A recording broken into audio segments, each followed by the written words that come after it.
દિવસ પહેલા ઇન્દ્રભારતી બાપુને ગાળો ભાંડનાર કીર્તિ પટેલ હવે બાપુના પગે પડી ગઈ છે. જૂનાગઢમાં સાધુ સંતો સાથેના વિવાદનું સમાધાન કર્યું. એમાં કીર્તિ પટેલ પોગી ગઈ ને ઈ ભાઈ ને ઇન્દ્રભાઈ ઈંડુ આપણે ઇન્દ્રભાઈ નહીં ઈંડુ ને એવા ઢોગીલાને આપણે કઈ કેવું નથી. ઈંડુ ફૂટી ગયું અને એનો આવડું મોટું પેટ છે ને પેટ એમાં પાપ જ ભરાયેલું છે 2 નંબરનું પાપ. પણ તમે તો આખા ખરાબ છો.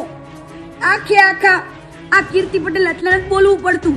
એટલે બોલવું પડે છે કે જ્યારે તમે મારો અરીસો બતાવવા આવો ને ત્યારે મારે તમારો અરીસો બતાવવો પડે. જો ભાઈ કાળ છોડી દેશે પણ આ કીર્તિ પટેલને યાદ રાખજો.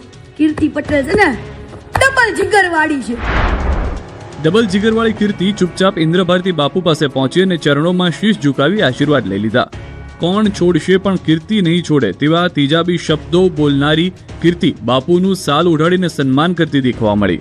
તો સવાલ એ છે કે શું અરીસો દેખાડવાની વાતો કરનારી કીર્તિ ખુલ્લી પડી ગઈ છે? સવાલ એ છે કે શું કીર્તિ પટેલે માત્ર સોશિયલ મીડિયામાં ચમકવા માટે બધા ધમ પછાડા કર્યા? કારણ કે રુદ્રેશ્વર જાગીર આશ્રમના મહંત શ્રી પંચ દશનામ જૂના અખાડા કાશીના રાષ્ટ્રીય ઉપાધ્યક્ષ ઇન્દ્રભારતી બાપુ પર છાંટા ઉડાડવામાં કીર્તિએ કંઈ જ બાકી નથી રાખ્યું. કીર્તિનો આક્ષેપ હતો કે ઇન્દ્રભારતી બાપુના ઇશારે જ તેને મૃગીકુંડમાંથી બહાર કાઢવામાં આવી. આ આક્ષેપ એવો પણ હતો કે ઇન્દ્રભારતી બાપુ પોતાના શિષ્યોને વીઆઈપી એન્ટ્રી આપીને મૃગીકુંડમાં સ્નાન કરાવતા હતા. જોકે સોમવારે જાણે કે હોલિકા દહન સાથે જ કીર્તિના બધા આક્ષેપો બળીને ખાક થઈ ગયા.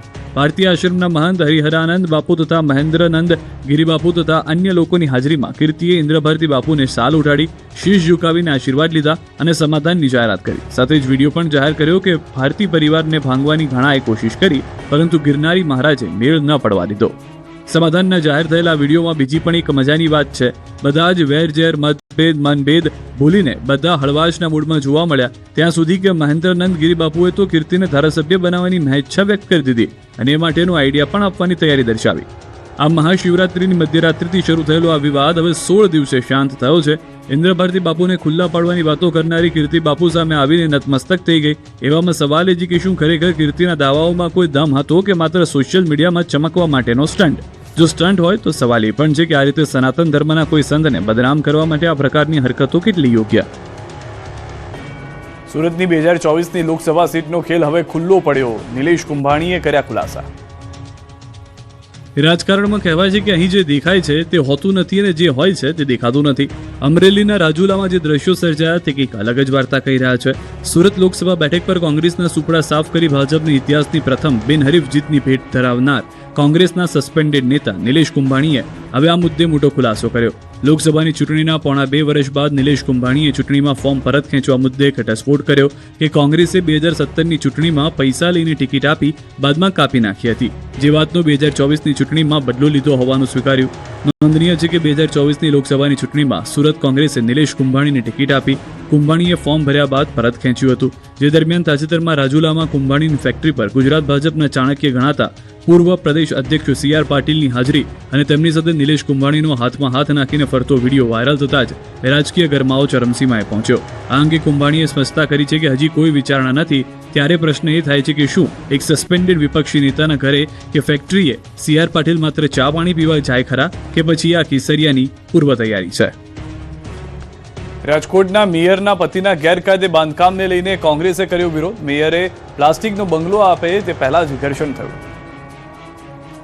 રાજકોટ શહેરના મેયરના પતિના ગેરકાયદેસર બાંધકામનો મુદ્દો ફરી એક વખત ગાજ્યો હતો. શહેર મહિલા કોંગ્રેસ દ્વારા રાજકોટ મહાનગરપાલિકા ખાતે ઉગ્ર વિરોધ પ્રદર્શન કરવામાં આવ્યું.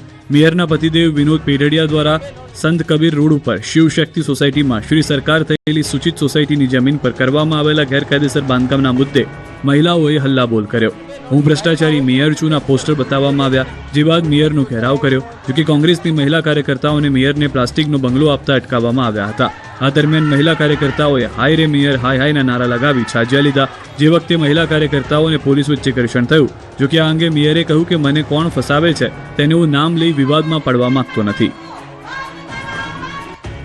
જૂનાગઢમાં અસ્થિર મગજની મહિલાએ રોડ પર વાહનોને રોકી હંગામો મચાવ્યો.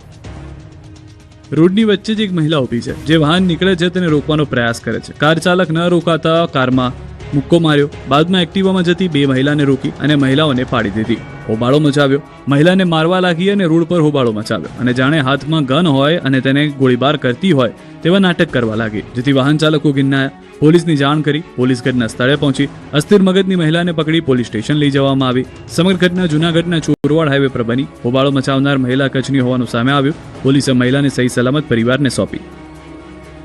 તાપીના ઉચ્છલના સુંદરપુર ગામે ગૌચર જમીન બચાવવા લોકો રોડ પર ઉતર્યા. રાજ્યમાં ગૌચર જમીન પર આડેધડ બાંધકામ તેમજ ગેરકાયદેસર દબાણો ઊભા થતા ગૌચર જમીન દિન પ્રતિદિન ઘટી રહી છે. ત્યારે તાપી જિલ્લામાં પણ ગૌચર જમીન બચાવવા સ્થાનિકો સહિત વિવિધ ગામના લોકો દ્વારા વિરોધ કરવામાં આવે છે. ત્યારે ગતરોજ તાપી જિલ્લાના છેવાડાના ઉચ્છલ તાલુકામાં સુંદરપુર ગામે ગૌચર જમીન પર નિર્માણ થનાર એકલવ્ય મોડલ સ્કૂલને ગ્રામ પંચાયતની સરકારી પડતર જમીન ઉપર ખસેડવાની માંગ ઉઠી છે, જેને લઈને ગામના લોકોએ તાપી જિલ્લા કલેક્ટર ડોક્ટર વિપિન ગર્ગને આવેદનપત્ર પાઠવી આ મુદ્દે લેખિત રજૂઆત કરવામાં આવી હતી. અમદાવાદમાં ગ્રાહકના સ્વાંગમાં આવેલી મહિલાએ ઘરેણા ચોરી લીધા. બે બહેનોની ધરપકડ. અમદાવાદના જાણીતા જ્વેલર્સની દુકાનમાં ચોરી કરનાર મહિલાઓને પોલીસે ઝડપી પાડી છે. ગ્રાહકનો સ્વાંગ રચીને બે મહિલાઓ જ્વેલર્સને ત્યાં આવી હતી. ત્યારબાદ આ બંને વિવિધ દાગીના જોવાના બહાને વેપારીનું ધ્યાન ભટકાવીને ચતુરાઈપૂર્વક સોના ચાંદીના દાગીના ચોરી કરી લીધા હતા. જોકે ચોરીની આ ઘટના સીસીટીવી કેમેરામાં કેદ થઈ, જેને પગલે માલિકે સમગ્ર મામલે પોલીસની મદદ માંગતા પોલીસ તાબડતોબ એક્શનમાં આવી હતી અને ટેકનિકલ સર્વેલન્સ અને તપાસ દ્વારા બંને મહિલાઓને ઝડપી પાડી મુદ્દામાલ કબજે કરી કાયદેસરની કાર્યવાહી હાથ ધરી. નરોડા પોલીસે સોનાની ચૂનીઓ અને કડી સહિત ₹80,000નો મુદ્દામાલ કબજે કર્યો છે. ભરૂચના આમોદમાં 1 વર્ષ પહેલા રિપેરિંગ કરાયેલી કેનાલમાં ફરી ભંગાણ થયું. ભરૂચ આમોદ તાલુકાના ભીમપુરા નજીકથી પસાર થતી નર્મદા નિગમની કેનાલમાં ગાબડું પડતા હજારો લીટર પાણીનો વેડફાટ થયો. 1 વર્ષ પહેલા જ રિપેરિંગ કરાયેલી નહેરમાં ફરીથી ભંગાણ સર્જાતા તંત્રની કામગીરી પર સવાલો ઊભા થયા. સ્થાનિકોના જણાવ્યા મુજબ કેનાલમાંથી સતત પાણી બહાર વહી રહ્યું છે, જેના કારણે એક તરફ પાણીના મોટા પાયે બગાડ થઈ રહ્યો છે તો બીજી તરફ અનેક ગામડાઓમાં ખેડૂતોને સિંચાઈ માટે પૂરતું પાણી મળતું નથી. ખેડૂતોનો આક્ષેપ છે કે નર્મદા નિગમ દ્વારા નિયમિત સાફ સફાઈ અને જાળવણીના દાવા કરવામાં આવે છે, પરંતુ વાસ્તવમાં નહેર ઉપર બાવળ અને ઝાંખરા ઉગી નીકળ્યા છે, જેના કારણે નહેરની દિવાલો નબળી પડી ગાબડા પડવાની ઘટનાઓ વધતી જાય છે. દ્વારકામાં કાનાની ભક્તિમાં ભક્તો ઘેલા થયા. અબિલ ગુલાલનો થયો વરસાદ. ગુલાલ અને ભક્તિના રંગે રંગાયા શ્રદ્ધાળુઓ. ચારે બાજુ ઉડી રહી છે અબિલ ગુલાલની છોડ. ભગવાન કૃષ્ણના ભજનના તાલે ઝૂમી રહ્યા છે ભક્તો. કૃષ્ણ ભક્તિમાં લીન છે લાખો ભક્તો. જ્યાં જ્યાં નજર કરો ત્યાં ત્યાં થઈ રહ્યો છે કલરોનો વરસાદ. કાનાની ભક્તિમાં લીન ભક્તોના દ્રશ્યો દેવભૂમિ દ્વારકાના છે. વિશ્વ પ્રસિદ્ધ જગત મંદિરમાં હોળી ધૂળેટીના પર્વ નિમિત્તે ફૂલડોલ ઉત્સવની ભવ્ય ઉજવણી કરવામાં આવી. ભગવાન સાથે હોળી ધૂળેટીની ઉજવણી કરવા માટે લાખો ભક્તો ઉમટી પડ્યા હતા. જગત મંદિરમાં પરિસરમાં ભક્તોએ કાળિયા ઠાકોરના સંગાથી હોળી રમી. લાખો શ્રદ્ધાળુઓનું મહેરામણ ઉમટી પડતા મંદિર પરિસર ટૂંકું પડ્યું. હોળીના પર્વનો આનંદ માણી શ્રદ્ધાળુઓ સાથે હાથી ઘોડા પાલખી જય કનૈયા લાલકીના નાદ સાથે ભક્તિના રંગે રંગાયા. કૃષ્ણ ભક્તોએ રંગોત્સવની સાથે સાથે ગરબાની પણ રમઝટ બોલાવી હતી. મંદિર પ્રશાસને ભક્તો પર કલરોનો વરસાદ કર્યો હતો. કેસુડા, કેસર, જળ, ચાંદીની પિચકારી ભરી ઠાકોરજી સંગ ધૂળેટી રમ્યા. ત્યારબાદ દ્વારકાધીશના શ્રી અંગ પર પધરાવવામાં આવેલા અબેલ ગુલાલની છોડો ભાવિક ભક્તોને પ્રસાદી રૂપે ઉડાડવામાં આવી.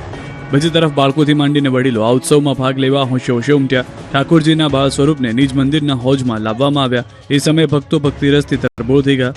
ફૂલોથી સજાવેલા ઝૂલામાં ભગવાનના બાળ સ્વરૂપને બિરાજમાન કરી આરતી, ભોગ અને ફૂલોત્સવમાં ઉજવવામાં આવ્યું, જેને નિહાળવા શ્રદ્ધાઓની ભીડ ઉમટી.